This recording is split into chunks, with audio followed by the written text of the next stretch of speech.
kung saan ka man, Papa. Bata pa ako nang mawala ka, Papa. Hindi ko pa lubos na maunawaan kung anong ibig sabihin ng paalam.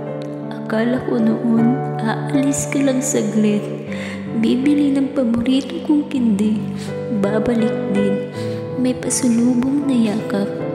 Pero lumipas ang araw, naging buwan, naging taon, at ako, batang umaasa, natutong tumingin sa langit, nagbabaka sakaling naririnig mo ang bawat miss you, Papa, na binubulong ko sa hangin.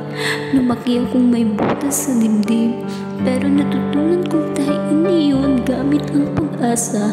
Sabi nila, masakit mawalan ng magulang.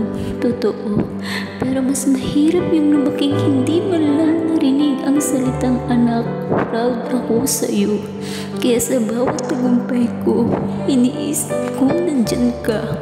Nakangiti, nakatingin, at sinasabing tama na yung luha. Magpakatatag ka, anak. At oo, Papa, pinili kong maging matatag.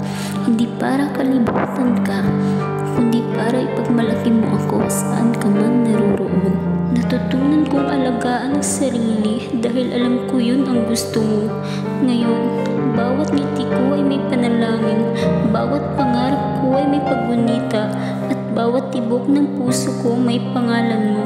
Salamat, Papa. Kahit maaga kang nawala, iniwan mo sa akin ng tatag ang pag-asa at ang paniniwala na may liwanag pa rin kahit wala ka na.